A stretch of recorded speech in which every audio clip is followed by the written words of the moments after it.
Hey friends, welcome back to yet more Reddit stories about entitled people, crazy people, and everything in between. So be sure to subscribe if you haven't yet, and as usual, we're getting right into today's Reddit posts.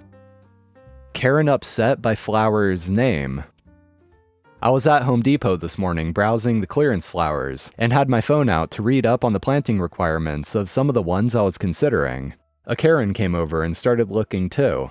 I had a few already in my cart, and she commented they were pretty and asked what they were. I replied they were gay feather. She turned up her nose in disgust. Those people just have to make everything theirs, don't they? Come again? Everything just has to be gay. Gay, gay, gay. I laughed at her and said, pretty sure the name came when gay meant happy and not homosexual, but whatever. I was going to ignore her, but she kept at it, now getting mad. You don't have to use profanity. What profanity? The H word. Homosexual? You're a disgusting pervert. Homosexual is not profanity. She huffed off, muttering how crass and rude kids are today. I'm 40 effing 2. By the way, the gay feathers look nice and phallic in my garden. Edit, the flower was being sold at Home Depot under the name Gay Feather, even though it has several other names. Here's a link to the picture of the pot it came in. And as a side note, another common name for these flowers is blazing stars. Guest offended by what from our trainee? I work for a hotel. It's the first day with our new trainee. I usually don't get trainees on my shift because of the odd hours and how wild things can get. However, management said there's no one experienced enough to wing a trainee on other shifts and claimed she will be just fine. We were both killing time on desktop and cell phone. She answered a call from one of the rooms. I was not paying attention to their conversation until she kept repeating herself and pressing the volume up button. Can you speak a little louder? I can't hear what you're saying, she said. I gestured that I would press the speaker button so I could hear the conversation. Sir, what is it? Can you speak a little louder? Said the trainee. I am a customer. You don't say what to me. Excuse me? Don't f***ing say what to me. I am a paying customer. I need to know what you were saying before I can help you. You are customer service and you are being f***ing rude. Asking you to speak louder is not being rude. You don't say what to a customer. I am a paying customer. I am well aware of that. What do you need? I am done talking to you. So what can I do for you? I am not talking to you. What? Oh, okay. Bye, said the trainee. I think I'm liking this trainee just 30 minutes in. She is holding up way better than just fine. Entitled Disney adult demands that I change clothes in the middle of a crowded restaurant. To preface, this situation came up a few years back, but still lives rent-free in my mind from how absurd it was. I was on a family vacation at Disney World a few years back. I, 19 at the time, was staying on property at a resort. But on our first night, we had dining reservations at a different hotel that was a fair distance away. It was a casual, buffet-style restaurant, so there was no dress code or reason to be fancy. So I wore a pair of shorts and a graphic tee of a unicorn that said "Everything sucks" in a glittery cursive font. About halfway into dinner, when I got up to get seconds, a woman, probably in her 40s, stepped up to physically block me and immediately started shouting in my face about my obscene clothing. I just stood there completely baffled, while she went on and on about her young children, who were calmly eating on the other side of the room, being distressed by my disgusting and inappropriate shirt, and then demanded I take it off, in the middle of the restaurant. When I told her I don't exactly carry replacement clothes with me, she demanded that I go to the gift shop and buy a new family-friendly shirt. Specifically, one with Disney princesses or Minnie on it because that's what her children would like to see. At that point, I didn't want to deal with her anymore and said that I'm not here to appeal to kids I don't even know. The waitress would have stopped me at check-in if there was a problem with my clothing, and I just wanted to eat my dinner and leave. I walked away to get the rest of my meal and left her screaming at me for a few minutes before she eventually gave up. Hope those kids turned out okay. Man yelled at my toddler for crying at the ER. A few days ago, my 2-year-old fell off his bike and split his face open on the pavement. Thankfully, his helmet saved him from having a much worse injury. I immediately took him to the ER to get stitches. The waiting room was packed and there wasn't an empty chair for us to sit in, so I was standing in the corner of the room bouncing my toddler on my hip while applying pressure to his face. My poor kid was screaming in pain while he bled all over himself, me, and the floor. There was this one boomer man who was hogging 3 chairs, trying to catch a nap in the middle of the busy room. My son's crying must have bothered him because he started shooting us dirty looks. After a bit, he was trying to get my attention and kept saying things like, "Hey, what's his name? I need to talk to him. I have to tell him something. I need to know his name. What's his name? What's his name?" I was obviously focused on my baby, and I'm non-confrontational, so I just said, "Please just leave us alone. He's not okay." Then this man stands up from his spot, looks directly at my kid and yells, "Hey kid, shut up. You gotta shut your mouth. I'm trying to sleep. No one wants to hear that whining." Being yelled at made my son cry harder. I told the guy to F off and I walked a few feet further away from him and turned my back to protect my son. Dude had the audacity to walk closer to us and lecture me about respect.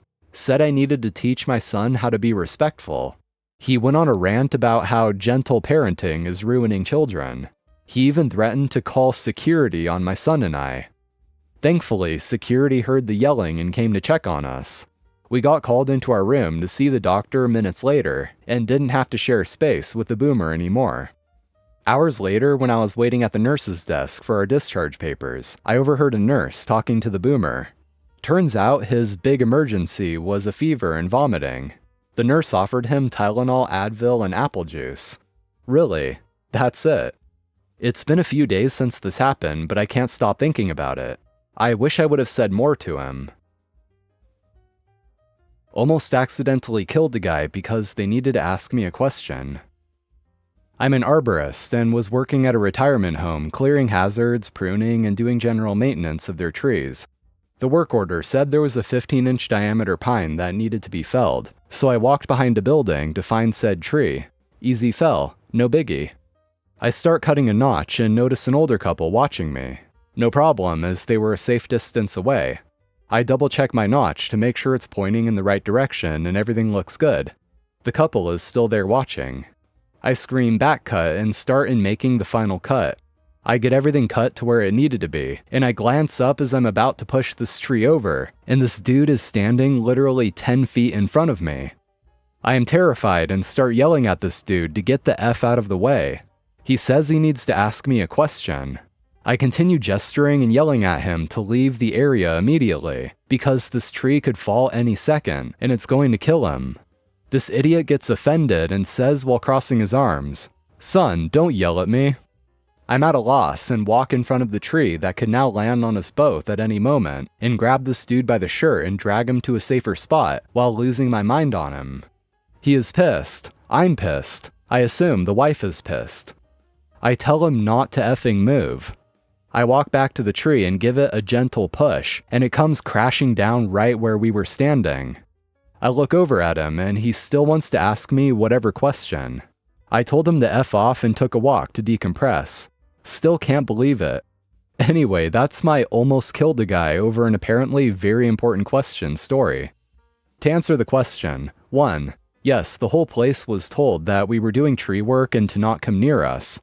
2. There were cones and drop zone signs around where I was working that very clearly gave the "don't f***ing walk into this area" vibe.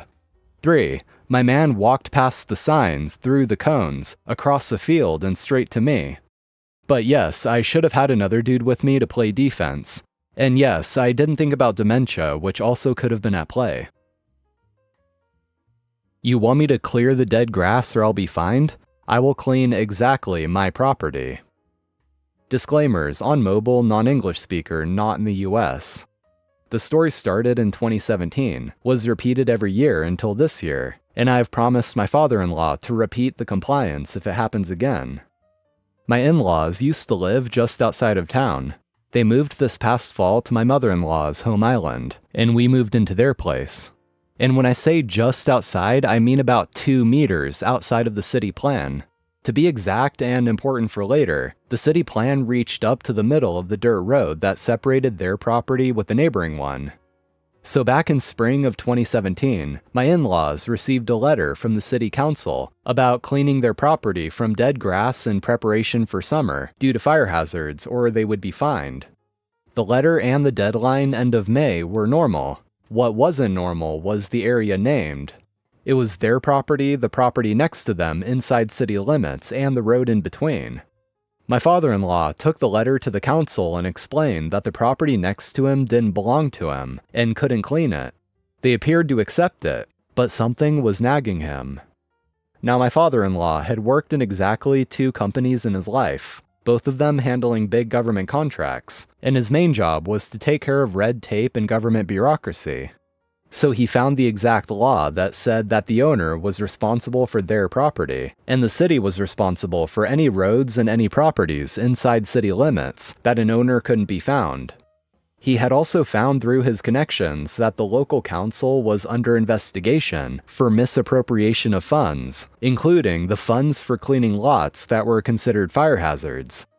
The tactic they used was to include lots that fell under their responsibility to nearby owners, and either intimidate with the threat of a fine to clean them, or fine them and pocket the money. My father-in-law decided to become creative. First, he gathered all the plans related to his property and the one next to him. Next, he cleared his property. He was planning to do that anyway, but only that. He cleared the part of the road that fell outside city limits, and then he waited. The deadline passed, and about 10 days later a hefty fine arrived. My father-in-law challenged officially. The council tried to enforce the fine. My father-in-law challenged it again, presenting his evidence on an open forum of the council. The council insisted they were in the right, and if my father-in-law didn't pay, they would take legal action. My father-in-law agreed happily to the legal action. This led to the court appointing an outside inspector to check the property, the city plans, and the work my father-in-law had done. The council not only lost the case and had to pay legal fees, but were forced to an outside audit that led to a couple of councilmen facing criminal charges. Every year since then, my father-in-law used to clean his property and exactly up to the middle of the road next to him. That duty has been passed down to me now, which I fulfilled this year. Alright guys, that's all for today. Thank you for watching. If you enjoyed, be sure to leave a like, and also hit that subscribe button so you can be notified when we upload. So have a nice day everyone, and I'll see you next time.